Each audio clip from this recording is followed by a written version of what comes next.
Here. All righty, ladies and gentlemen, welcome back to Mondays Down South. As you can see, we have a new, I guess I would say listener. I'd say listener or viewer. He's been one of our first subscribers, so we got to give a shout out to him for that. When we blow up one day, Dolan, we will always remember you. Absolutely. A little backstory. Dolan, I call him Dolan. His first name is Michael. There's a lot of Michaels at our school, so I made it easier to just call him Dolan. We went to middle school and high school together, and he is a Philadelphia sports fan. I'll let him talk about that a little bit more. But just for a little backstory, we grew up watching sports together, playing sports together. He went to high school with Evan, Zach, and myself. And if you want a little bit of backstory of his competitive nature, I've been saving this whole time, Dolan. Our beacon Thursday night wing special competitions. I had to bring this up. I will never forget when Dolan and I went to Wings and he ate 50 wings in one sitting. And then I went back the next time and 51 wings the next sitting. And I'm still hurting from that. So I had to start with that. With that being said, Dolan, please jump on. Let people know where you're from. Tell them what kind of sports you like and just intro it. Welcome aboard, buddy. Yeah, thanks for the intro, Sai. It's good to catch up. Haven't talked to you guys in a while, but like you said, been listening to the podcast, and it's been fun hearing some of your guys' takes. I know we were talking about this before we started recording, but I'm still waiting for a few fantasy tidbits to come out of you so I can get an edge in our league. But yeah, I went to high school with these guys. So grew up in Ashburn, Virginia. Went to JMU, another school in Virginia, and been living out in Denver, Colorado, actually for the past 2 years, I guess. Yeah, 2 years now. And it's been a blast here. It's been a nice change of culture. So I mentioned I'm a big Philadelphia sports fan, and that was another positive of moving out here is no bad blood between any of the Denver and Philly teams, which you can't exactly say between DC and Philly. So nice to kind of have a secondary set of teams to root for on top of the Eagles are my one true love, but then a big Sixers fan as well. Flyers and Phillies a little bit less, but then since moving out here, been a big Nuggets and to a lesser extent Broncos fan as well. And it's just been a nice change and happy to have sports back in general. So looking forward to chatting it up with you guys. I have a funny story about Dolan. So we always grew up calling him Mick. So many Michaels that I remember calling you Mick for the longest time. But funny story about Michael was when we were all growing up, we would play backyard football pretty much every weekend, and Dolan would be a very frequent guest. And Dolan is the type of guy that likes to wait for someone to make some horrendous mistake at quarterback, and then he slides in. He's like, "Yo, I'm cute."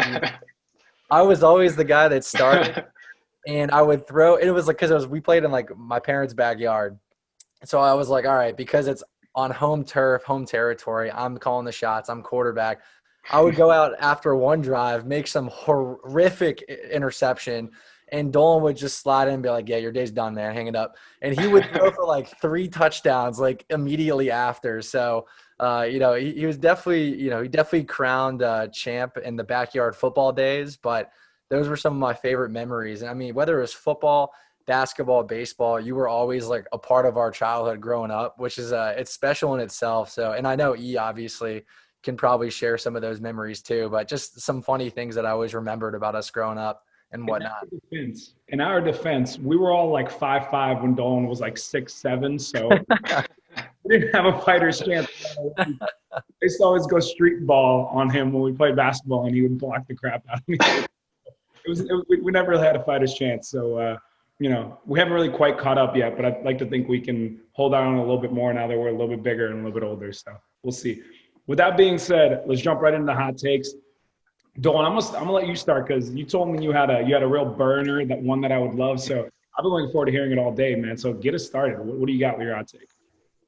Yeah, so after watching the game last night, the one thing that stood out to me most was Taysom Hill. And it's not necessarily how much he was involved, because like I looked at the numbers this morning and he's only on the field for about 25% of their snaps. But he scored the game-winning touchdown when Drew Brees was off the field.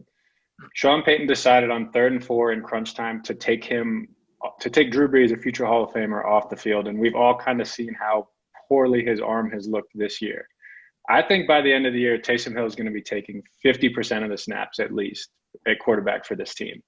And I think that this is going to be kind of the start of the new like revolution. They always say the NFL is catching up to the college game. And I think this whole mobile quarterback, unique offensive system is going to slowly but surely creep into the NFL. And I think Taysom Hill is going to be one of the linchpins there. I think some way, somehow, Dolan, you were a genius to bring this up, because Ev, Zach, and I were like nonstop texting during that game with different takes about the game. Ev, I'll let you speak on how much you hate the way Sean Payton uses Taysom Hill, or as Ev likes to call him, Sean Payton's son. When he said that yesterday. But I will also happily talk a little bit about Drew Brees' arm after the fact. I'll let Evan go first, because Zach and I had a little bit of a conversation about Drew Brees' arm, and I got a couple of statistics on that as well. So I'll let Ev start. Go ahead. Yeah, this is a tough one because my hot take actually relates to Drew Brees and not being the same guy as well. So I'm kind of playing both sides of the coin here. But I just had so many questions. It's like 3rd and 4. You got a Hall of Fame quarterback, and you're going to go to Taysom Hill and take Drew Brees completely off the field, especially after the last 2 games Taysom Hill's fumbled.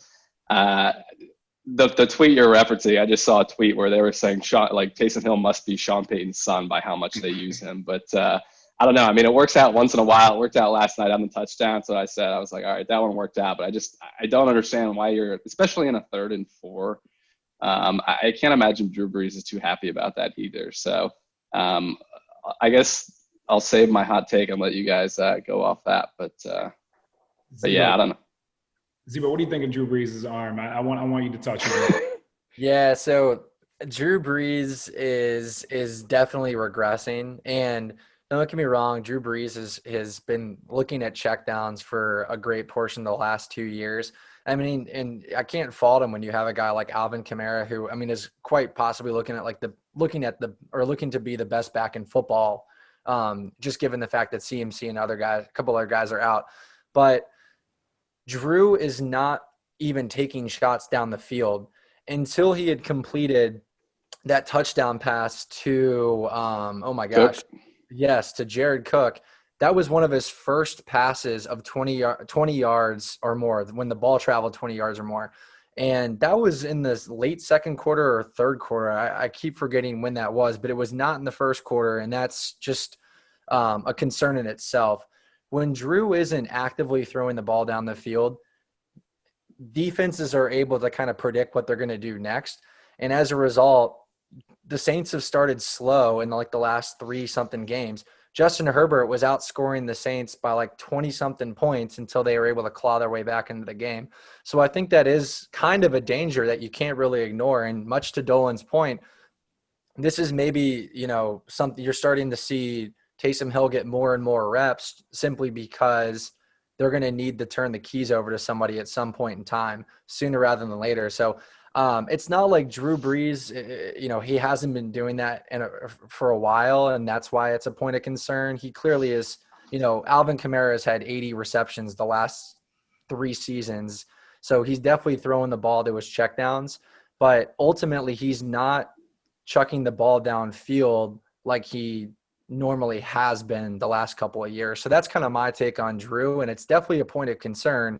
I'm just not sure Sean Payton's willing to give the keys to whether it's Jameis or whether it's Taysom, because you're following the footsteps of a future Hall of Famer and Drew Brees. So I don't really think there's any good alternative at this point in time.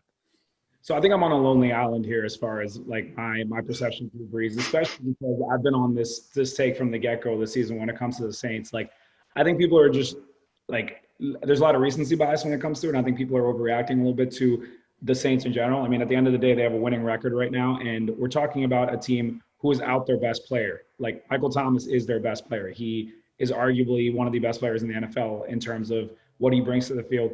Drew Brees particularly, I also think people are overestimating how great his arm was last year. I dug the stats up yesterday for Zach just to let him know, because I watched a ton of Saints game. I got a lot of family friends that are Saints fans.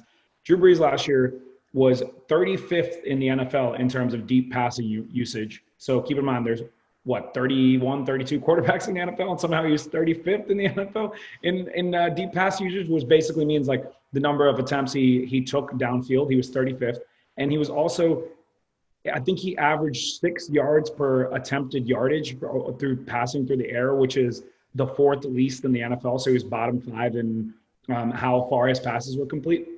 The other big thing is he's missing Michael Thomas, and his favorite thing last year was throwing those slant routes to Michael Thomas, which ironically enough is the reason that Michael Thomas was missing this game, because their new acquisition apparently called him slant guy or something like that, and he punched him in the face or whatever the report was that had him sitting out. So there was some straight comedy in that respect.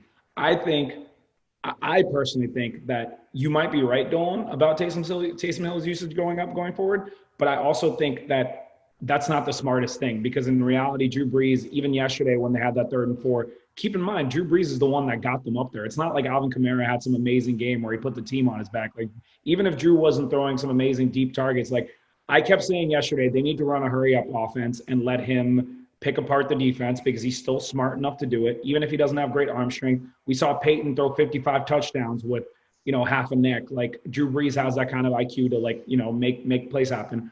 I don't think they need to be taking him out of the game and killing the momentum. They did the same thing on the last drive and almost lost the game because of it. And they should be counting their blessings, especially their defensive coordinator should be counting his blessings that they missed the Chargers missed a field goal last night with Badgley at the end of that game, because that should have been a make after, for whatever reason, the Saints defensive coordinator decided to run man-to-man coverage across the board when they had to stop a deep pass from happening, and they just gave Mike Williams a man-to-man matchup and just chucked the ball up to him. So bad coaching, but I really think the Saints are going to figure it out. And Michael Thomas coming back, I think is going to make a huge difference to that offense. So I'm not out on Drew Brees yet. I'll make that strong take here. I think he's still going to finish the season strong, and I think he's going to be fine. But maybe that's just me, and I guess we'll figure that out. With that being said, we'll move on. You guys cool with me jumping in with my hot take, Evan Z? Go for it. Go for it. So, maybe this isn't even a hot take after these last 2 weeks, but I've also been saying this since the beginning of the season. So I think I'm allowed to back up what I have been saying. The Big 12 is the worst conference in the history of college football that I have seen, at least when you speak in terms of expectations versus reality, right? Like, all the hype that Texas was getting, all the hype that Oklahoma was getting in this conference, and I was literally messaging people the other day. I was messaging Texas fans, and I was saying, I swear before the season starts, all those coaches get in a room together and probably sign some sort of contract that says, like, we must allow at least 40 points a game or something like that, so that, like, their defenses just take naps on – like, I can't even begin to describe how much it frustrates me to watch the Big 12, and how much it frustrates me year in and year out to have people come in and be like, oh, yeah, like, Texas is the truth. And I'm not even just talking about you, Zach. I'm talking about a lot of people coming out here being like, yeah, Texas is the truth. Like, this team's good, that team's good. And every single season they come out, especially this season. Like, we have 2 teams that came into the season ranked like top 10, top 15, and neither of them are even close to a top 10 team, much less a top 25 team. That conference is an absolute joke. I don't want to hear about them. I don't want to see them. I don't want to listen to them. I don't want anything to do with the Big 12 this season. I'm out on the Big 12. That's my take. Yeah, it's pretty shameful when you have Texas that's now recruiting in the top 5. They just I think last year in 2021 or 2020 they recruited 4th in the country, which was a stepping stone under the Tom Herman administration, and frankly UT's in a long time since the Mac Brown days. So that was really exciting to see, but they follow up with just like another horrific defensive performance. They've lost to TCU now like 3 years in a row, and TCU is like a team that finishes 7-6 in the Big 12 or something remotely close to that. So that doesn't really make sense. And then also you have a team that you haven't even mentioned yet, Cy, and Baylor, that was arguably a college football playoff team last year, that maintained a lot of their starters. Now, albeit their coach went to coach the Carolina Panthers, and he's obviously doing a great job in Charlotte. But Baylor is like nowhere to be heard of or seen. And so it's just a disappointment, and not just Texas and Oklahoma's end, but Baylor's as well. And I think the Big 12 just has a tendency of beating each other. And so they all end up like 6-6 or 7-5, and none of them are really able to have any credibility to their name. So I would agree with you. And also, if your hot take is the worst conference ever in the history of college football, I think you might be right in that, because I can't really think of a worse conference at a certain point in time than the Big 12 is right now. Yeah, I guess I should have said my lifetime. But Dolan, any takes on that, or you guys want to move on to a different hot take? Yeah, nothing really from me. I agree. And I was watching the end of that Texas Oklahoma game, and as exciting as it was, or as like close and hotly contested as it like wasn't entertaining because it was such bad football. Like I don't think either of them were playing well at the end, and it had to end. But I don't know, Dolan, any thoughts? No, not much to add here. I'm not much of a college football guy, but I'm just thinking, wow, this sounds like rooting for the Eagles in the NFC East right now. So I can relate. Don't you worry, Dolan. We'll definitely bring up your Oh boy. So switching it over to the NFL, my hot take is, guys, I think Marlon Humphrey is not only the best corner on the Baltimore Ravens, I think he's the best quarterback, or I think he's the best corner in the entire NFL right now. And he's playing with guys like Jimmy Smith and Marcus Peters, obviously two Pro Bowlers in their own right. But I think Marlon Humphrey has outplayed both of them because he goes man-to-man coverage with slot receivers, but he's like, whenever the Cleveland Browns play the Baltimore Ravens, which is twice per year, he is man-to-man on OBJ the entire game. And he's had his way with OBJ the last 2 seasons that he's played against them. So not only is he able to stick legitimate tier 1 wide receivers and play man coverage on them the entire game and shut them out, he can also play, and he often loves playing out of the slot too. The last cornerback that I've seen be able to kind of handle both of those assignments was Chris Harris Jr. when he was on the Denver Broncos and completely killing it. And so I think that's a testament to Marlon Humphrey, and he's super young, but I just think he's getting better and better. And there's also a reason why the Ravens immediately signed him to a new deal. He was still under his rookie contract. They said, hey, we're going to scrap your rookie deal. We're going to pay you $90-something million over 5 years because you truly are the real deal. And the last 3 games, he's forced a fumble with the receiver that caught it in the flat or wherever he got a hold of him. He's punched that ball out now 3 games in a row. I have him on my fantasy team as an IDP because usually we do IDPs in one of my leagues, but he has been coasting me to victory. So wanted to give him a shout out, and honestly wanted to get y'all's thoughts on whether you agree or disagree. I'm very glad you brought up Chris Harris Jr. in that conversation too, because I think he is one of the most underrated corners. Like, not anymore, but in the time when he was in his prime, I legitimately believe he was better than anybody else, just given what you said about his ability to cover multiple parts of the field. So I'm glad you brought him up. I don't want to take anything away from Marlon Humphrey because I truly believe he's top 5, and you could definitely have a conversation for him to being number 1. I don't want my Gamecock bias to come out here, but Stephon Gilmore is, in my mind, still the number 1 corner in the NFL because year in and year out, he's proven it on that Patriots defense, and they've won championships on the back of his, him leading that defense. And he has been absolutely terrific in terms of shutting people down and taking away other teams' best players. The other guy I'll throw out there, actually the other 2 guys I'll throw out there is I got to bring up Marshawn Lattimore because even though he's struggled a little bit this season, over the course of the last 2 years, he has been about as locked down as it gets. I mean, you see stat lines from guys like Mike Evans and some of these other players in the AFC South. Marshawn Lattimore does a great job in man-to-man where you just put him on an island and let him play against the best guy. And he's not one of those guys that just wants to stay on one side of the field. He wants the best matchup. So I'd throw him out there. And then I can't get away from Jalen Ramsey, dude. You talked about a guy who can cover the slot and the outside. Jalen Ramsey can cover the slot, the outside, the tight end, the running back, and anyone in between. Like, Jalen Ramsey is that mean. So I think all those guys, I still am giving the top 3 to those 3, but I think your Humphrey is like right there, and he could end up making our conversation like an argument by the end of the season to be the best. So those are my 3. Dolan, you got any? Yeah, that's a solid group you named there. And I think cornerback's one of those positions where it's really tough to judge because it depends a lot on the defensive scheme, what you're asked to do, and who you're matching up against each week. But as someone who's watched every Eagles game this year, I have been extremely impressed with the play of Darius Slay this year.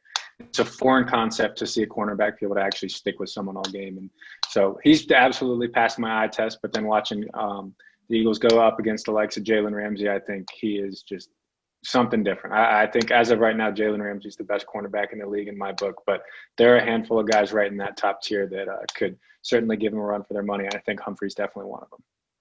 Can I just say you getting Darius Slay was highway robbery? Like, I don't know what the Lions were doing getting him away for what they did, but that was ridiculous. E, what you got? I know he's impressive, man. He's so impressive. Yeah, no, I'm Gilmore would still be my guy, COVID notwithstanding. But yeah, I mean, I think you guys hit all the names, and I'm not opposed to throwing Humphrey in the top 5. Ev, Marlon Humphrey is also guarding your Cincinnati Bengals. My boy. Green. Don't you love AJ Green? What's your thought on him not jogging back after I guess one of the multiple interceptions that Burrow threw? I'll keep it quick, but it's like, who is AJ Green to be demanding trades right now? Like, and he's over on the sideline whining about targets. He got targeted 22 times in the first 2 games and converted like 6 of them. I mean, come on. Like, you're not in a position to be demanding trades here. You can't make plays. You're too old. You're done. You're usually hurt. Like, I don't want to spend too much time on this, but Evan and I was yesterday, Dolan, and I basically just said, like, what he did in terms of like not running back on that play was awful. It really was. And he has not been very good this season, of course. Like, coming back, you could tell he's rusty. Maybe he's lost a step. The one thing I did say to Ev, though, was he went through many years of playing on an awful Bengals team without good head coaching, without good quarterback play, without good defensive play, without good support system. And he went out there and he balled every single week. He did not complain. He was one of the best players in the NFL, one of the best receivers in the NFL. And now that he's later on in his career, he realizes that maybe he's not going to be one of the top targets on his team. And he realizes the Bengals probably aren't going to win this year or next year anytime soon. I don't think it's the worst thing for him to want to trade to go try to win with the team that he might be able to win with. That was the point I was trying to make. Maybe don't be so demanding about it or ask for it in the middle of a game or, make an effort when your quarterback throws an interception and you're right there. But I still think, like, he has the right in terms of what he's accomplished in his NFL career to say, like, I would like to go play somewhere else. So I don't know. That's the way I see it. I get that. I definitely think he has the right to ask for that. But at the end of the day, if you want to be a champion and play for a championship team, you got to bust your ass when you're on the field. And I think championship teams see that, and it'd be tough to be a buyer for AJ Green right now just because of a resume that he had in the past. Yeah. Plus, I think you're undervaluing Andy Dalton, who was actually really good in his years in Cincinnati, and they made the playoffs like pretty much every year. I mean, they didn't go further than that, but they made the playoffs almost every year. Very good. Okay, all right. He was pretty good. He was pretty good. That's he was average at best, and AJ Green made him leaps and bounds better. If AJ Green helped him out a lot, I'll give you that, but his numbers were pretty good. Really good as a bold statement. Anyway. Let's move on, because the main thing I want to point out is, like, I know we're going to talk a lot about the NFL, but we have to bring up the NBA Finals before we get too far down that rabbit hole, just because the NBA Finals just ended last night, so how can we not talk about that? Everyone knows what happened. We don't need to give a recap.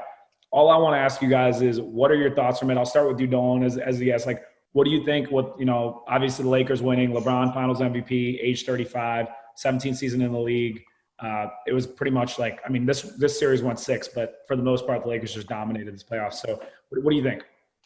Any takeaways? Yeah, I think from a fan standpoint, it was just fun watching him. I think, especially in Game 5, just go back and forth with Jimmy Butler. Obviously, that was one of the games that LeBron lost, but I think that matchup was a statement for Jimmy Butler. I think this whole playoffs was for him. So before getting into how great LeBron is, I did want to give him some credit as someone who, a bitter Sixers fan, would have loved to see him have a little more success with the team last year. But I digress. But yeah, I think at the end of the day, it's just becoming. I can safely say that LeBron James is the GOAT in my eyes, and I realize it's tough for me to compare. I've never watched MJ, and I don't think there will ever be a fair way for me to compare the two. But it's just, he is leaps and bounds a better basketball player than anybody I've watched in my entire life. And in my eyes, that's the GOAT. So that's my take. And congrats to the Lakers. Yes, sir. Zebo, Ev, what you guys got? Yeah, no, I mean, like you said, just sorry to cut you off, but No worries. so I was anyway. Klein was complaining that you say we're going to edit things out and never do. Just throwing it out there. But shout out Klein, who I was talking about the pod this weekend. But yeah, no, a lot of fun to watch. Game 5 was one of the best games down the stretch I think I've ever seen. Just so much fun. I mean, Jimmy laid it all out there. LeBron laid it all out there. I would have loved to see this series with a healthy Dragic and a healthy Bam at the beginning, because I think it would have been a lot more competitive. But happy to see the Lakers win. Happy to see LeBron get it done. I think they were the best team pretty much all year long, especially right before the shutdown. And then, after a slow start, as we talked about here, I think during the playoff bubble, I think, pretty much dominated the whole way. So good to see him get it done. Anthony Davis as well. Good to see him get his ring. And just, overall, the role players stepped up too, especially in the finals. So KCP, the man. Zach, what do you think? Phenomenal play by KCP, who's making tremendously less than Danny Green, the person who was supposed to fulfill that role. So Danny Green, if you're listening to Mondays Down South, congratulations on your win, but lots of work and preparation for next year. Let me just put it that way. No, I agree. I think LeBron is the GOAT. I think the 10 final appearances are, something in itself. And despite the fact that he's only won 4 out of the 10, he still has 4 and MJ has 6, but MJ went 6-0. MJ was perfect in the finals, whereas LeBron wasn't necessarily, but he's been there outside of the first year when he was a Laker and he was battling injury and the team was a complete mess. Still believe they had Walton at coach at that point in time. Like, if you exclude that year, there is a severe correlation with LeBron James and the finals year over year over year. It's almost impossible to think of a finals without him, with exception to that 1 year, of course. So, I think because of that reason alone, he has made such an impact in the league. The league is arguably more competitive, just with all the different players today. I would consider LeBron's most recent finals win and MVP the final indication that he is the GOAT once and for all. That's my opinion. Obviously, my dad and the older generation tends to think otherwise, just because of the marvelous things that MJ did on the court. I actually do see a lot of the intensity in Jimmy Butler that I saw in MJ. I just think there's like that winner's mentality. He's willing to call out his teammates, but so is LeBron. I just think LeBron does it in different ways. But yes, just to cap us up on the NBA Finals, what did you think about LeBron's performance and the Lakers winning their 17th championship, I think is what it is? First of all, I'm going to say this. Maybe the most important point for me personally was the Lakers winning the year that, the Mamba passed away. Rest in peace to that GOAT. But I mean, I just thought that was iconic. Like, I was just thinking about it after the fact and was kind of getting chills, like, and then seeing all these graphics and everything like that. Like, really, that was an amazing tribute to him. So I want to start with that. I want to give, like, what Dolan was saying earlier, like, I got to give Jimmy Butler and that Heat team, not just Jimmy Butler, but all those other guys, Duncan Robinson coming out there shooting the way he did. I know Hero struggled in the finals, but throughout the course of that playoffs, he proved that he didn't look like a rookie out there. Bam Adebayo was terrific. Like, that Heat team exceeded expectations beyond anybody could have hoped. And they took the Lakers 6 with everything that they had going on. Admittedly, the games they lost, they got steamrolled, but even then, like, they took them 6, and they deserve a ton of credit for that. And Butler had some insane finals games. I think, like, his legacy has changed so much after this playoffs versus before it. So I want to say that. The other thing I want to say is Frank Vogel, man, I did not give him enough credit, and I keep saying this. He deserves so much credit for what the Lakers did defensively this entire playoffs. Like, the decisions he was making with zoning in some certain situations, with trapping, with pressing.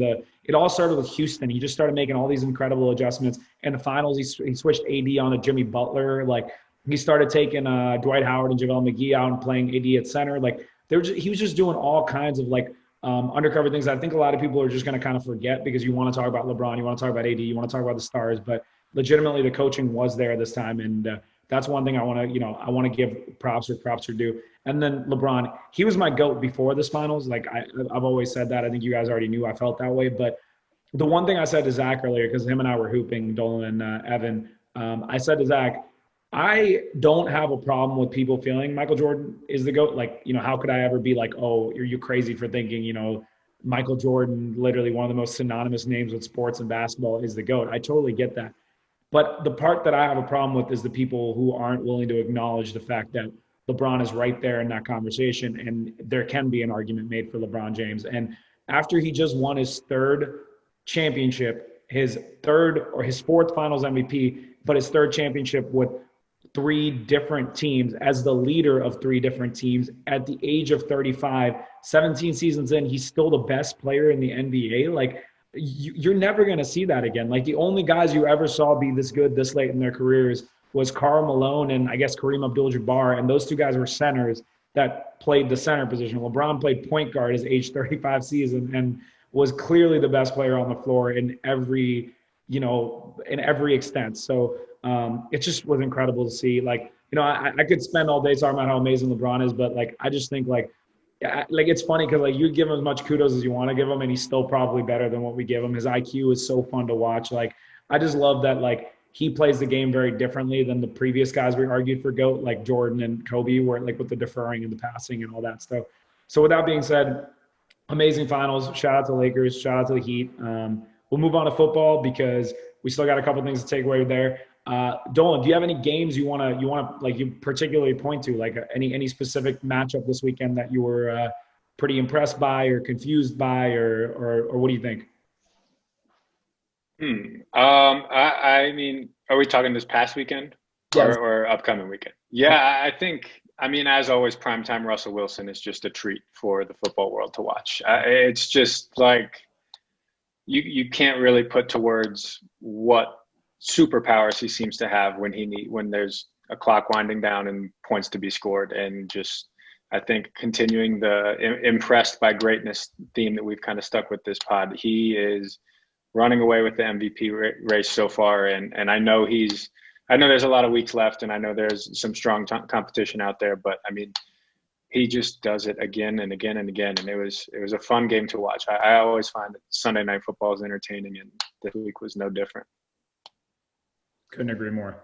Yeah, certainly agree. I came away from that game more impressed by the Vikings than I was the Seahawks, but couldn't agree more on Russell Wilson. Although I think Aaron Rodgers will have something to say. He didn't get to play this weekend about you saying he's running away with the race. But yeah, another great comeback win. I was bummed with my Minnesota pick. I thought I was going to sneak out an upset, but yeah, that was a good one for sure.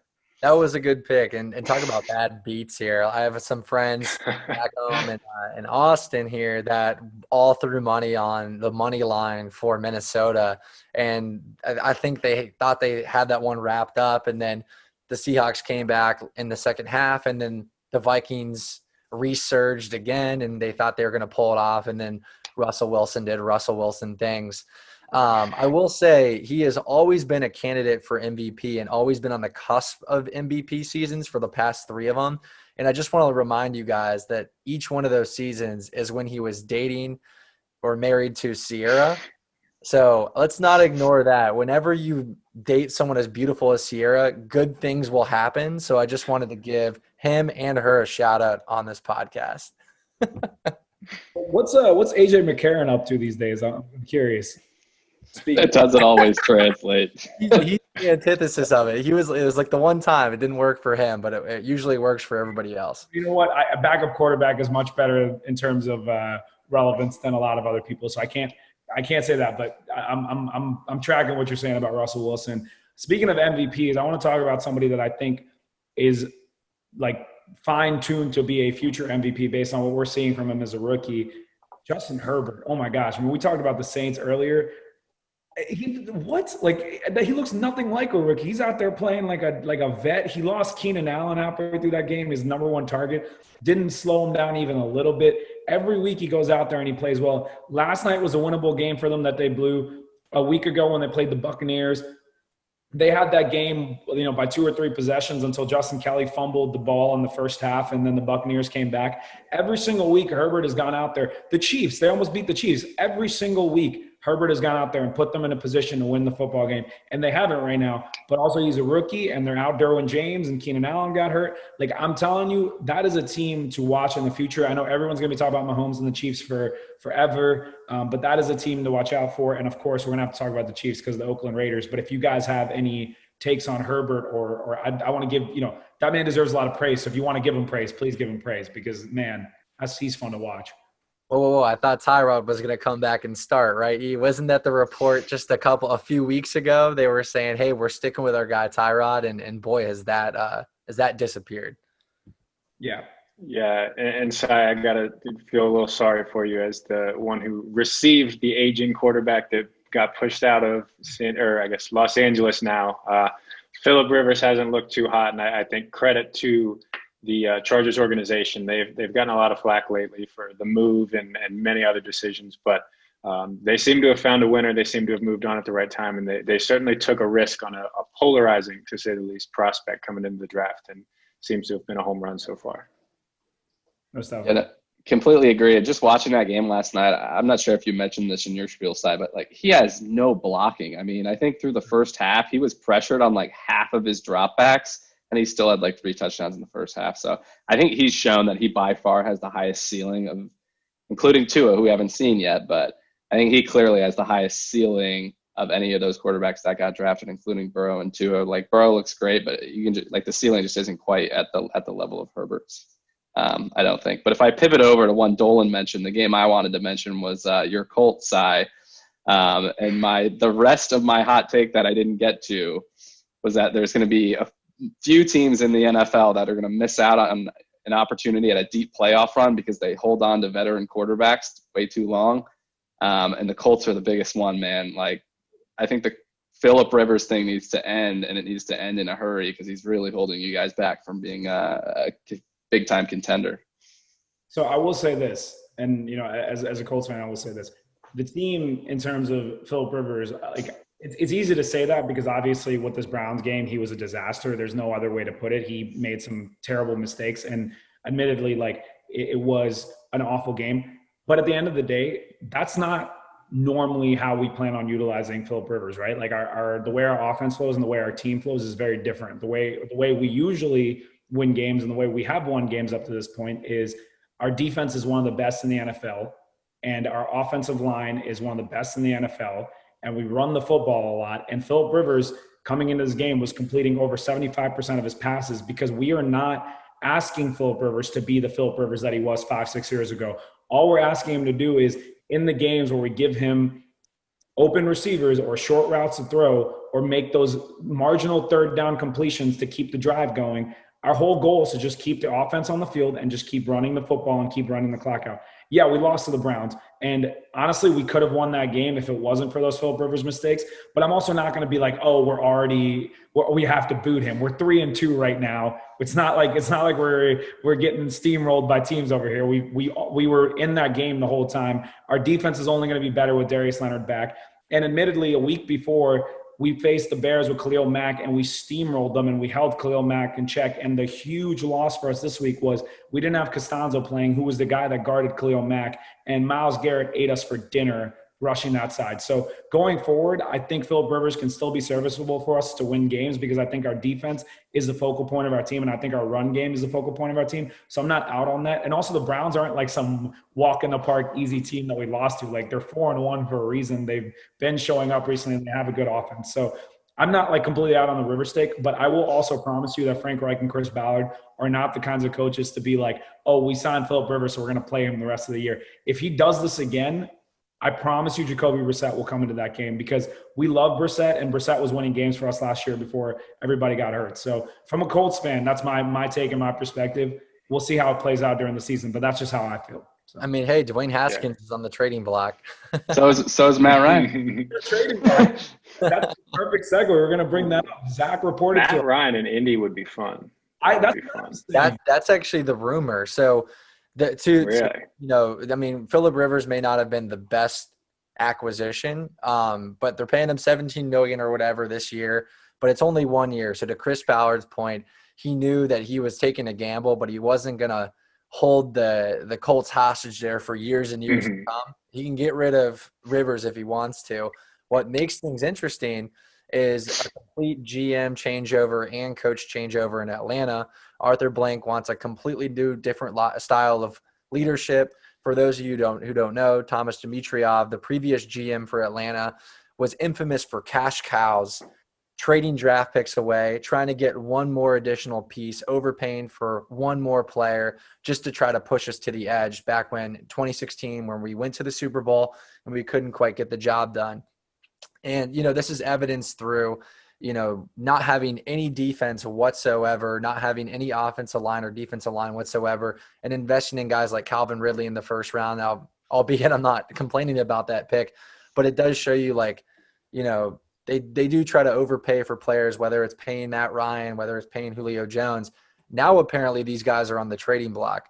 There's been rumors that Julio will be traded by the trade deadline in the NFL because he's 30 years old. He's only getting older. Love the guy to death. I think he's purposefully, he's like the background of my phone. I mean, the guy has done magical things in Atlanta, but we still think we can get a first-round pick for him this year because he isn't in his later 30s, which is where your stock typically ends when you're a wide receiver or earlier. So if we were to get rid of him this year, we would probably be able to get a first round and a third or fourth round pick for him. Matt Ryan also makes things interesting because Chris Ballard has a ton of draft picks. If he wants to get a guy like Matt Ryan, who I personally think would fit that scheme perfectly with his play action expertise, I wouldn't be surprised if Atlanta did some business with Indy in the near future here. So that's my opinion, but I'm curious to see what you guys think of that, or if you guys have heard that news as well.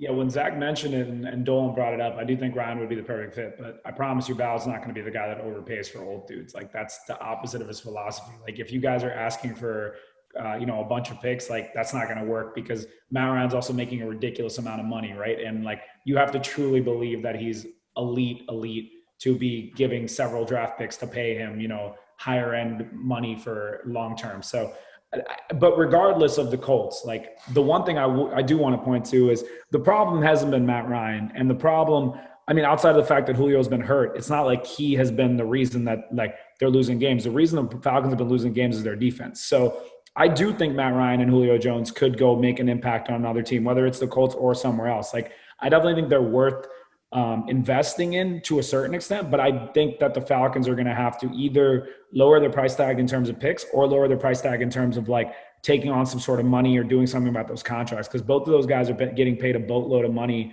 at the older and at older positions. But I also think it's fair for the Falcons to say it's a good time for us to trade them, because you do have a good young receiving core. You got to start investing in your future, and getting picks is the way to do it. And, like, I think more teams need to jump on the bandwagon of, like, stop trying experiments that aren't working and actually try to rebuild your team, because we just don't see that enough these days in the NFL. And, like, that's how some of these teams have come around and found the success that they have. So I think it's the right approach personally. But yeah, Dolan and Ed, you got anything?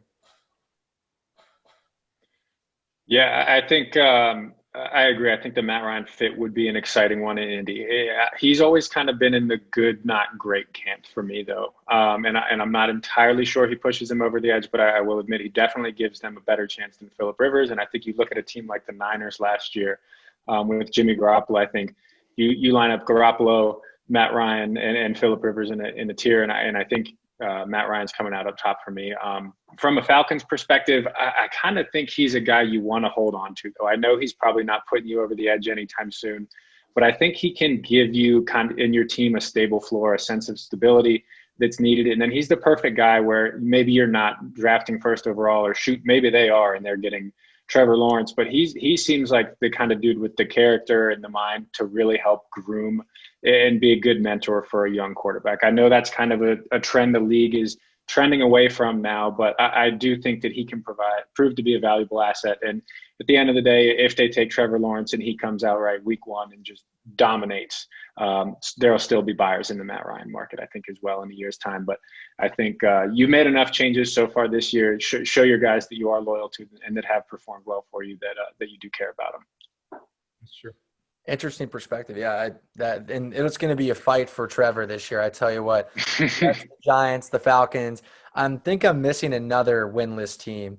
But I mean, there's going to be plenty of teams that are right in that department. I don't think Washington's going to win another football game this year. So, there's going to be a lot. They got one. The Jets are the ones you got to watch out for, man. They're going to be gunning hard for that one. Honestly, what about Darnold? What about Darnold to Indy? I'd be kind of excited about that. Don't get me wrong. I like him. I think he's better than on the Jets, but I don't want Darnold at all. Like, not even a little bit. Like, I will take because he's still cheap, right? Sure, but he's still on the rookie deal. My big thing is, if you're Indy, you don't want a young guy right now. You want somebody this year that can help you win, because we have the foundation around defense and just around our team to, like, be able to win the big games if you just have a guy that can, like, make those passes, right? So I don't want a young guy that, like, long term right now. That's our future focus. That's why we signed Rivers for a year. But I don't want to bore everyone by just bringing the Colts up all the time. So what I will say though, Zach, is if you guys manage to win the number 1 pick over the Jets, everybody on your team needs to get traded. Like Atlanta needs to move somewhere else if you manage to somehow beat out those Adam Gase Jets for the number 1 pick. I don't want to keep bringing Gase up because it's just it hurts me to talk about the Jets and the commitment to Gase. But speaking of awful things, let's talk about the NFC East. Oh my gosh, guys! First of all, nothing but thoughts and prayers to Dak Prescott. Man, that was brutal to see. Young talent. He was basically doing everything he could to keep that offense in check for the Cowboys, and that was really, really tough to see. But I'm happy to hear about the health of his his ankle and the fact that apparently everything went well with the surgery and things like that. So with that in mind, how do you guys see the East playing out? I mean, I'm not going to get crazy here, but Andy Dalton, gives the Cowboys a chance. Given Ev's very good take of his earlier, but almost too optimistic take. I think Andy Dalton gives the Cowboys a chance. The Eagles, admittedly, should be at some point getting a little bit healthier with their receivers. I think. I don't know how quickly.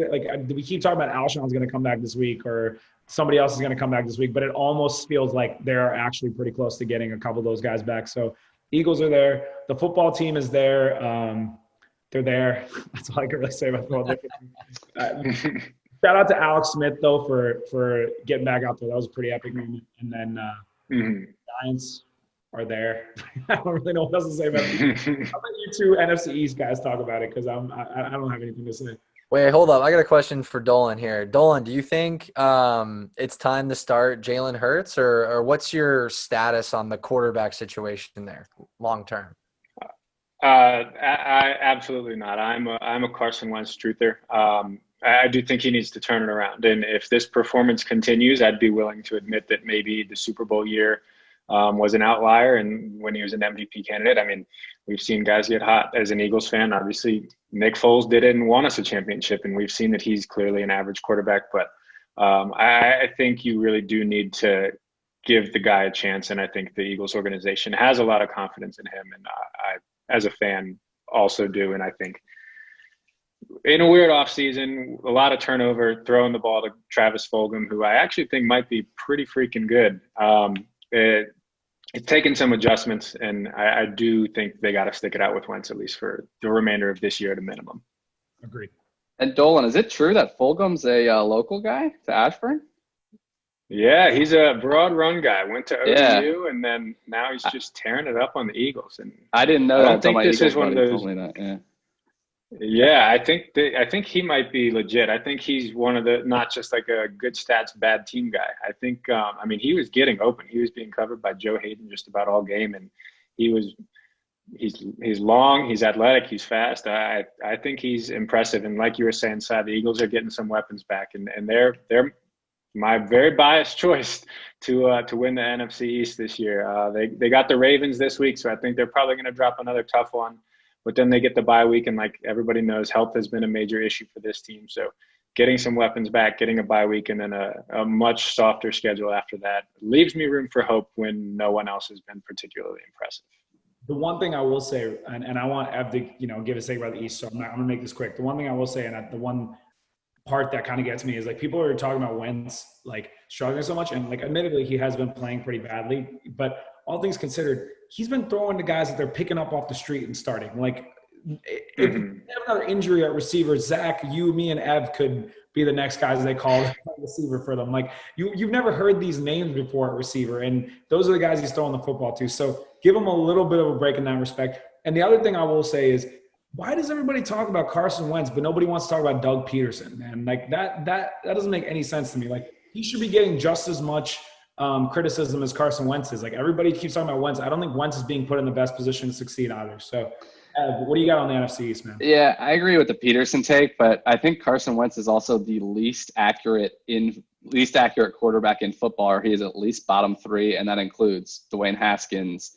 And I think Darnold might have been the other one that Pro Football Focus mentioned as the bottom three. So I don't care who you're throwing it to, but if you're that inaccurate, it's not going to help much. Yeah, you're going to need Vince Papale to come back from from the 80s start running routes for y'all. He'd be an upgrade right now, I think. He could slot in right nicely as like a 60-year-old or whatever he is and be a wide receiver too. But I'm going to go Cowboys as my winner. I think they're actually going to play pretty well with Dalton. I think the team's going to rally around Dak's injury and like kind of pick it up, every person individually. And again, I think Dalton's pretty good. And I think that's finally going to get Mike McCarthy to just feed Zeke until he can't run anymore. And I think they'll start to play better. They'll probably finish like 8-8, win the division. But I think the football team's going to play a little better without Haskins, to be honest. And yeah, shout out Alex Smith. I mean, pretty inspiring to see him come back and take the field and then have Aaron Donald on his back amongst 6 other sacks or whatever it was in the second half. So good to see he was indeed healthy because that game certainly proved it. But yeah, I'll go Cowboys. The Eagles can keep it close. I think if we just change the expectations around Wentz, then it might start to look a little better. Like you said, Dolan, he might not be the MVP candidate that people hoped he would be.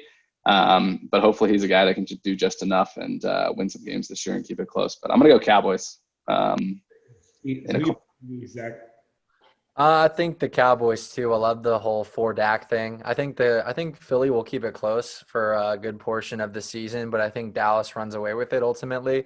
But I mean, speaking of projections, I guess you haven't given your projection yet, but maybe we can. I'll make it quick. I'm going to pick here's my hot take. I want to pick the Eagles winning the NFC East with 6 to 7 wins. With a losing record, the NFC East. That is what I'm picking. Wait, that tie is going to be a benefit down the line. It will indeed. 6-9-1 or 7-8-1 because they've already got one draw here. I'm gonna go bold and say 6-9-1 because that would just be so funny to see the Cowboys win 6 games and lose like 10 or whatever, and then have the Eagles win because of a tie. That would be hilarious. So that's what I'm going with. We can move on to projections. So Zach, are you gonna pull the list up, Dolan? We're gonna do that rapid fire. Make a pick with one sentence kind of situation that we do every week. And we love getting our guests on here. Ev, do you have a little bit of analysis of last week before we jump into it? I do. Yeah. Not in front of me, but Cy was the big winner again. I think he actually did great.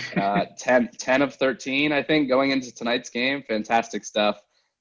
Zach and I are tied at 7, depending on the outcome of tonight's game, which it looks like you're going to get. So I'm going to fall to 500. You're going to be like 8-6. So mediocre on Zach and I's front again. Cy, bravo. Yo, people just need to start betting on my picks here, man. I also picked Minnesota though, admittedly. So you still would have lost money, but betting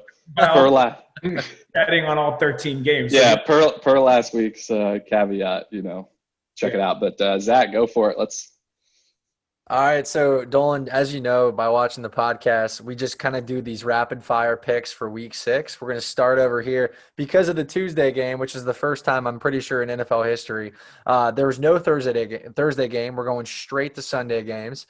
So the first 1:00 game that I have on the ESPN app is the Houston Texans, 1-4, just got their win at the Tennessee Titans.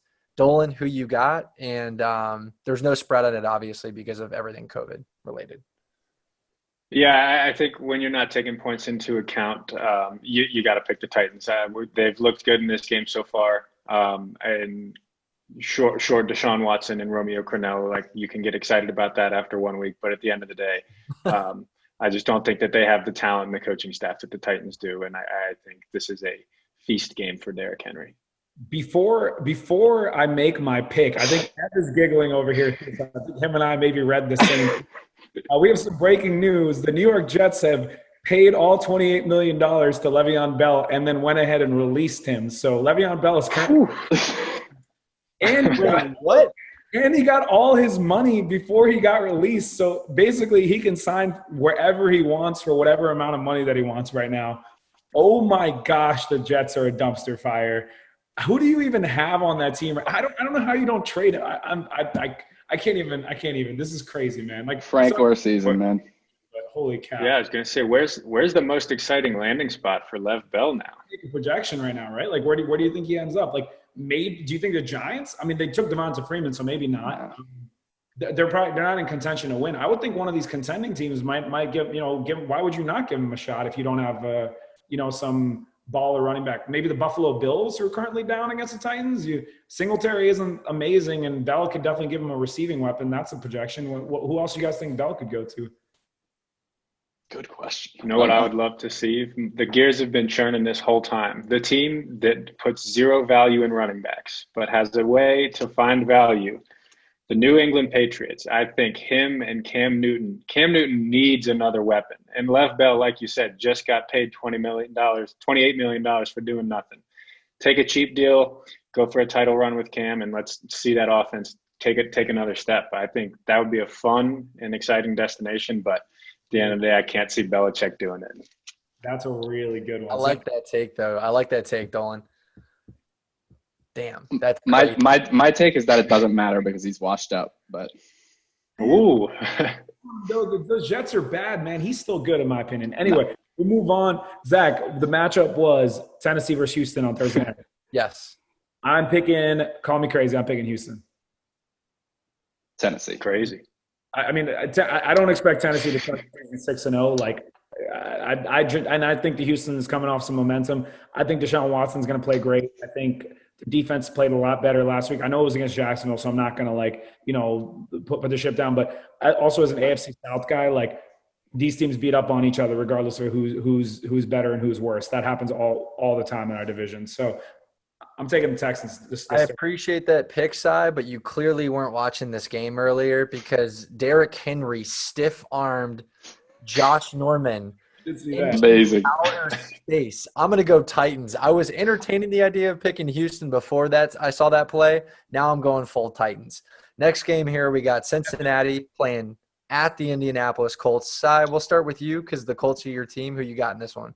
I think we're going to need to let Evan pick his Thursday night game before I pick my Sunday Colts one. So, Ev, who do you got in Tennessee? Houston. Did I miss that? I said Tennessee. Yeah, I snuck it in there. Just making sure. I thought I missed it. All right. With that, I'm gonna go. Colts, Bengals. I mean, I don't want to be biased. I'm picking the Colts. Yeah. I'm no other analysis. I'm just picking the Colts. See what happens. Yep, got to go with the Colts as well. I think Phillip Rivers tends to bounce back well, and I think great defense against a rookie quarterback is not a good combo for Cincinnati. Yeah, Colts. I think it's going to start getting ugly for Burrow here over the next few weeks. They got some tough teams coming up. Couldn't agree more. I go Colts as well. All right, switching it over to our next game. Atlanta looking for a win, playing at the Minnesota Vikings, who thought they had a win, thought they were getting back on track. They're sitting at 1-4. Minnesota's favored by 3.5 at home. We'll go E on this one. E, what do you got in this one? Likely no Dalvin Cook for that one, but still can't go against Minnesota considering, sorry, Zach, the Falcons. Zach, I'll give you a little hope here.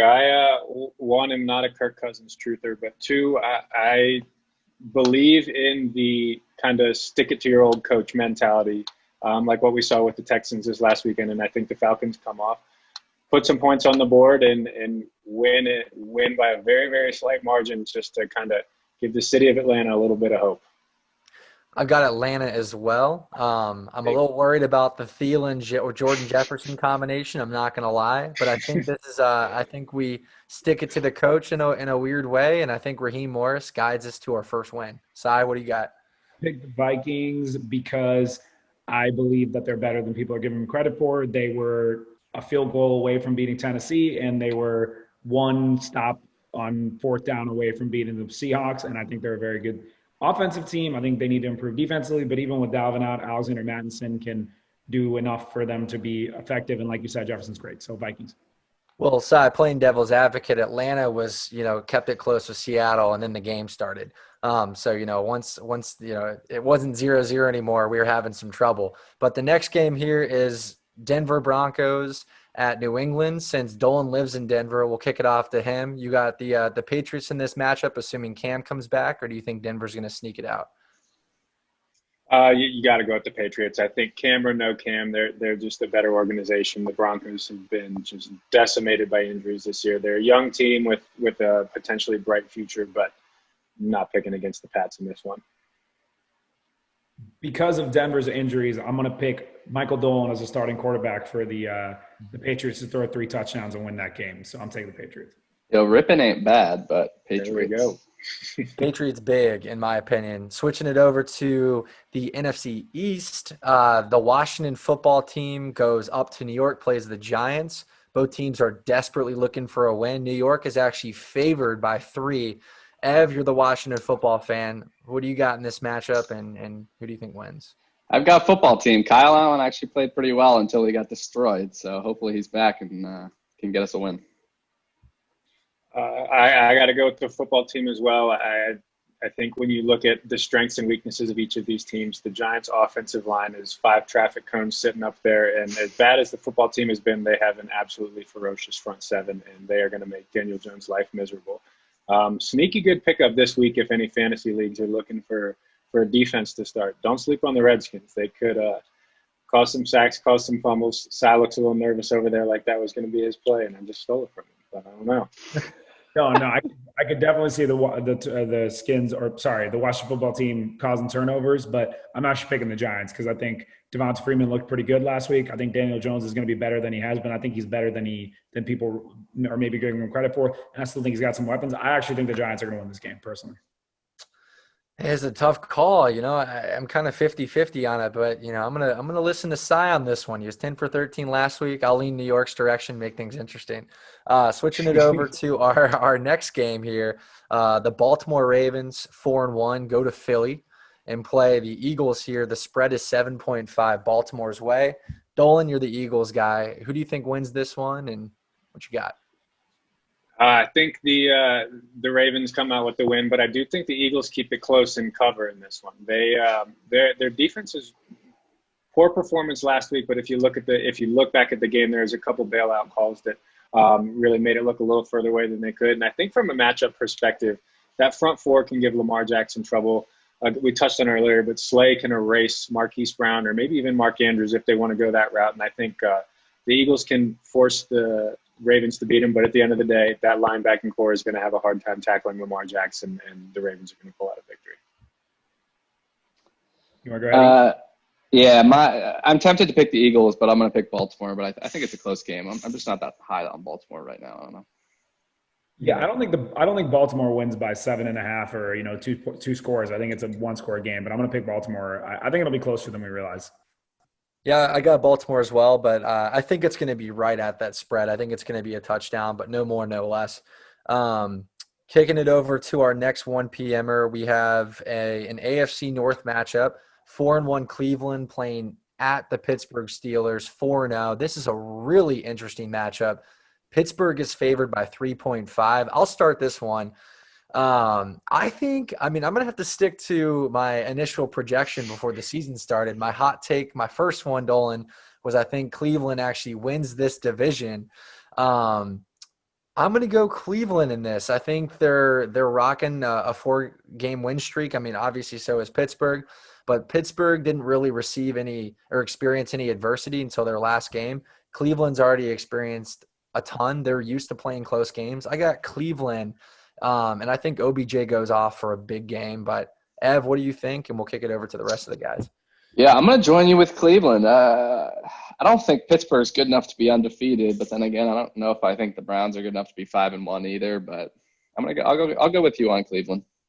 I got to take a really close look at the Cleveland Browns this weekend. And I think if you can stop their run game, you rely a lot on Baker. And Baker, even though he's decent this year, he makes turnovers. And that's one thing we noticed. And somehow, even with Rivers playing as bad as he did, we were still close in that game at the end of it because of Baker's struggles. So actually, I got the Steelers because I think that defense can stop, or at least not completely stop, but neutralize that run game a little bit with Kareem Hunt and Deontay Johnson or Johnson. And then I think the Steelers with Chase Claypool emerging, with Connor playing well, which Juju there, like their offense is better than they get credit for. I think the Steelers end up winning that game.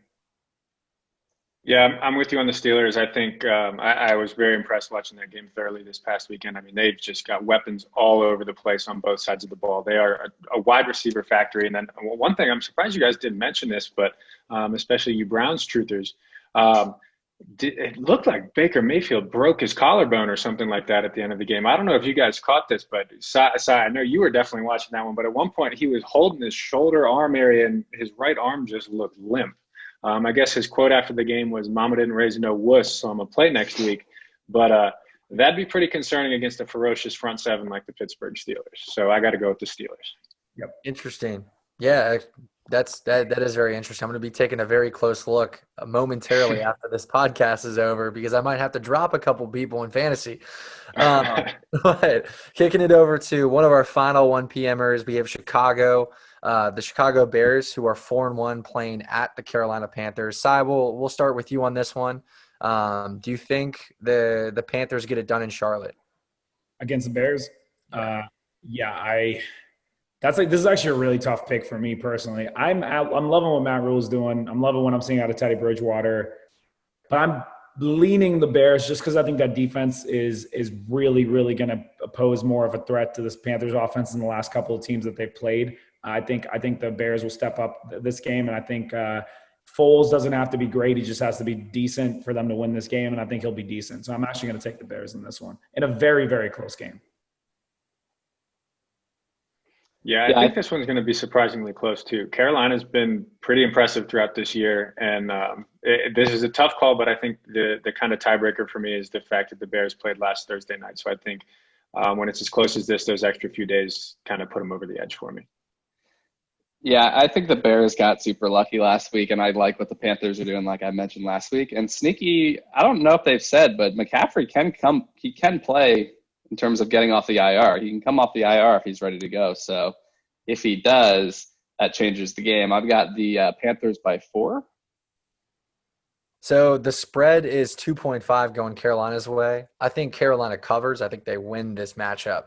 I think they expose the Bears for who they are, and I think you start to see in this game the start of the slippage of the Chicago season for the rest of the year. Next game, I don't think this needs too much discussion. We have Lions playing at the Jaguars. Both teams have 1 win. I'm going to go Lions here, and the Lions are actually favored 3.5. That's my opinion on it, but kicking it over to Dolan, what do you got? Oh, man, this one's gross. But I think I got to go the Lions too. I think when you're looking at 2 unimpressive teams, you go with the best quarterback, and that's Matt Stafford. I'm going to take this pick to make a sentence about the previous matchup and just pick the Lions real quick because it's not worth even talking about the Lions. I'm going to say real quick because I didn't give him a shout out. I brought up Christian McCaffrey, Mike Davis, my Gamecock, per usual. Gamecocks filling in great. He's been playing great, so I don't even think they need to rush McCaffrey back. But I got the Lions in this one. Keep going. Cool. I'm really glad that you guys brought up the breaking news because I was going to intro this next matchup by saying Le'Veon's Whoa. Miami Dolphins. You skipped my pick, man. You got a pick, bro? I also had a great honorable mention here because Evan's going to pick the Lions because he loves Stafford. Yeah, I'm picking the Lions, but I think if I recall correctly, we did a season preview of our favorite matchups once the schedule came out, and you said that this game right here was going to be one of the 10 best matchups of the season. I don't know how I remember that because you said whoever loses will get Trevor Lawrence, which doesn't look like it's going to be the case, but I just had to throw that out there because I remembered it. I'm like, what were you thinking back a few months ago when the schedule came out? But yeah, Detroit. So true. That's a good look, E. That's a good look. All right, so we have Le'Veon-less Jets at the Miami Dolphins. Miami's favored by 8. I would imagine that increases after the news we've just heard. I'm going to go Miami here without a doubt, and I don't know if they would cover, but I think that's a pretty good spread. Dolan, you think Miami takes it home? Yeah, I do. I mean, I think it's impossible to pick the Jets, but just when people start to think Ryan Fitzpatrick's doing some good things is when he throws a nice 3 interception game. So I could definitely see the Jets covering, but I don't see any situation where they're winning the game. And I think if I had to make a decision, I'd say the Dolphins would still cover. I mean, they looked great last week. If somehow the Dolphins go and lay a beating on the NFC champions of a half healthy NFC champions last week and then manage to lose to the Jets, that would be straight comedy, but I think the Jets will win. Although some part of me wants the Jets to start losing games. So the Jets will win. Sorry, I think my oops. I think although some part of me wants to see Miami start losing games so we can see Tua play. No offense to Fitzmagic, but yeah, I think Miami wins. So when I count the stats, I might have to mark that as a Jets pick. I don't know. We'll see. But my upset darling from last week, Miami, looked great. So I think they cover that easy. Nice. All right, so switching over to our 425 games here, we have, I guess this is actually our final 425 game. We have the Green Bay Packers playing at Tampa Bay. Now, this is a fantastic matchup. Green Bay is coming off a bye. They're undefeated still. The Buccaneers had that brutal loss last week, but they had a great win against the Chargers the week before. Green Bay is favored 1.5. Ev, kicking it over to you. What do you got? Tough one. I'm gonna take the slight upset here with Tom. I think they're gonna come out angry. They have the extra few days to prepare, like Dolan mentioned with Chicago, and I think they get a big statement win here. Hopefully, they get Chris Godwin back, so that will help if that happens. But yeah, I'm gonna give them a big win here. Yeah. So speaking of honorable mentions about Zach, I'm gonna go ahead and pick the team that he said was, I don't know, a fluke last year. It isn't going to make the playoffs this year, and go with the Packers, with Aaron Rodgers playing like the MVP that he is, with Devontae Adams projected to come back. Not that it's mattered, because that's just a guy that you can throw at, like Lazard and Devontae Adams out. He goes out and balls out against the Falcons anyway. It doesn't matter. Rodgers is playing like the bad man that he is. I have Green Bay winning, and not only do I have him winning, I have him winning by 2 scores. I think the Packers are going to go out and take this game and make a statement. I think the Bucs getting a little too much credit here. Wow. I think Green Bay wins, but I think it's going to be a really, really close game, and I think Tom Brady's going to do everything in his power to keep this as close as possible. I just think Green Bay takes too early of a lead, and they hold it for the rest of the game. But that's my opinion. And Dolan, I guess you got to make your pick before we move on here. I guess I cut in front of the line here. No, you're good. I'm just chuckling a little bit because I think you're making it sound like taking an early lead's a bad thing. I think in my personal, based on the eye test, I think the Packers have been the most impressive team in the league this year, and that's mostly without Devontae Adams. And I think they're getting him back. He was potentially going to come back before they had the bye, so now he's got an extra 2 weeks to recover. And again, Packers coming off a bye. Aaron Rodgers is just looking like he's ready to light the world on fire, and getting his top option back. It's hard to pick against them. I think I'm kind of with Cy that they're going to win this one pretty handily. Dolan, are you surprised to see a Falcons fan thinking that getting an early lead is a bad thing? I'm just curious. Ooh, low blow. That's a bird. I got to salvage myself a little bit because Cy is completely accurate. I picked against the Packers, didn't even pick them as a top 10 team going into this next season because I didn't trust LaFleur. But one pick, I was very, very high on the Los Angeles Rams. In fact, I had them at the fifth best team due to personnel, and they are 4-1. They're kicking off this Sunday night game at San Francisco against the 49ers. This one's close. The spread is 3.5, despite the fact that it's in 49er territory. Dolan, we'll kick it over to you. Who you got in this West Coast matchup here? Yeah, I'm kind of with you. The Rams look legit. They shored up their offensive line, which all signs are pointing towards that being what their kind of missing piece was on offense. And Sean McVay looks like he's ready to remind everyone why he's viewed as one of the top coaches and offensive minds in this league. But with that being said, I know the 49ers looked ugly last week. I think they're a talented team, and I think they keep this one close at home. It's an interdivision battle, which are always exciting, especially with two top teams like that. I think the Rams squeak this one out on something like the equivalent of a last-second field goal or game-winning touchdown, something along those lines. It's going to be close, but got to go with the Rams. Guys, this is going to be a tough season for the 49ers. Losing Bosa and Thomas for the year, after trading away DeForest Buckner. The foundation of that team was their defensive line last year in their zone running scheme. Getting Mostert back is great for them because Mostert's nice, but I don't know, man. Like, I think the 49ers are going to struggle this season to be a little bit over 500.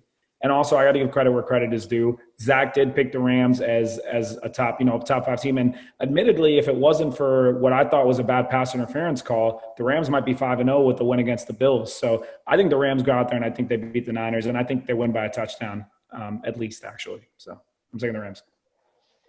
Yeah, I could see this being a tough one, but I think Cy hit the nail on the head. As much as I think everyone wants to pick the Niners to have a bounce-back game, I just think they've lost too much, and they're just going to really have a tough season. And who's playing quarterback? I mean, C.J. Beathard, really? I mean, come on. Yeah, and exactly. Because of that fact, I have the Rams as well. It doesn't seem like they have their consistency down. They have that mojo that the 49ers certainly had last season. I think that's a problem, and I don't think they get it figured out anytime soon. So kicking it over to our 2 Monday night matchups, and then we're done here. Cy, we'll kick this over to you. The Kansas City Chiefs are playing in Buffalo. Both teams will be 4-1, assuming the Bills drop tonight. So there's no spread, obviously. But Cy, what do you got in this one? Do you think the Chiefs bounce back, or do you think the Bills bounce back? No, I'm actually surprised we didn't spend any time on the Raiders-Chiefs game, given the fact they lost by multiple possessions. Shout out to the Raiders real quick. But with that in mind, I think the Chiefs are going to come back hot this week. Like, I think they're going to be pissed off. I think Mahomes is going to play a heck of a lot better. I think that defense is going to step up more. I think the Chiefs win this game, even though the Bills are going to probably take an L tonight as well. So, yeah, I think Mahomes still the best player in the league in my eyes. He may not win the MVP. And as an Eagles fan, I know that Andy Reid, with a few extra days, is consistently one of the best coaches. He's one of the best coaches in the league, and any extra days, which I know is something we've brought up a few times on this podcast, is going to help. And with the Bills playing tonight, not looking particularly impressive, it's very hard to pick against the Super Bowl champs here. Got to go Chiefs. Yeah, Mahomes won't lose 2 in a row for sure. Zach? I got the Bills in this one. I think the Bills. I like the defensive matchup, and you have all these speedsters on the Kansas City offense. But I like Tre'Davious White. I like Josh Norman. I like that Bills defense, and I think they bounce back. I mean, both teams are trying to bounce back here, but I think just the New York home atmosphere will help the Bills take it home. That's my bold pick. I will say, I think Tre'Davious White got hurt mid-game tonight. I think it's other breaking news. I don't know anything about the injury, but I do think him and A.J. Brown both went out. And they also allowed 42 points, so I don't know if I'd give their defense too much credit. Yeah. No, I'm going to stick with it just for the sake of it, just to protect my ego. I like here. There we go, Zach. Over to our final game your here. guns. Also, really interesting matchup here. Cy, we'll kick it over to you for this final one. We have Arizona, 3-2, playing at Dallas next Monday night, and the spread is 2.5 Arizona's way. Now, I know you have a lot of thoughts on Cliff Kingsbury, not very good ones, but who do you have winning this matchup for the final game of Week 6? Man, if Dak was playing, I would easily pick the Cowboys because I think Cliff Kingsbury gets too tricky. They might have beaten the Jets by a good margin, but they made that game way too hard for themselves. I want to do it so badly, but I don't know if his first game I could pick Dalton to win that one. But you know what? Screw it. I'm going to do it anyway. I'm picking the Cowboys. The Cowboys will beat the Cardinals. I think they're going to get too tricky with it again, and I think the Cowboys are just going to run the ball down their throat because they don't have a good run defense, and I think the Cowboys will win this game. I think Zeke might go for 200 in this one. I think the Cardinals are not good at all, quite frankly. So I'm with Cy.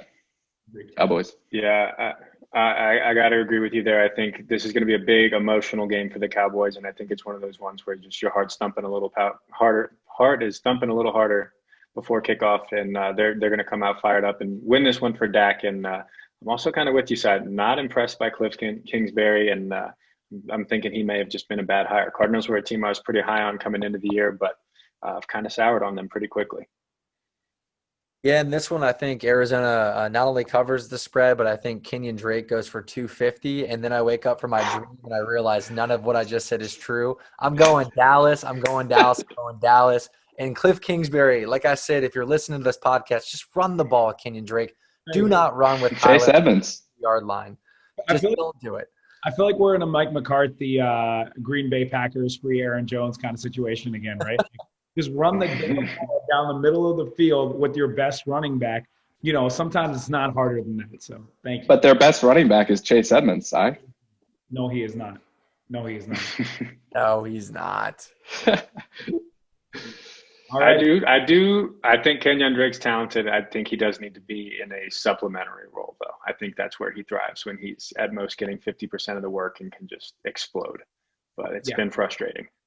That's fair. You just got to give – I think the big take that I'll say right before we close out is more teams in the NFL need to commit to running the football and giving their starting running back rhythm. I'm not just talking about Kenyon Drake. I'm talking about in general. Like, I understand it's a passing league now, but people expect their running backs, when you randomly give them a carry once every five plays, for them to pick it up. And how are you ever going to get a rhythm if you get 1 3-yard gain and then you don't get to see the ball again for five carries, right? That's one thing that I at least can appreciate about my team. I hate seeing that.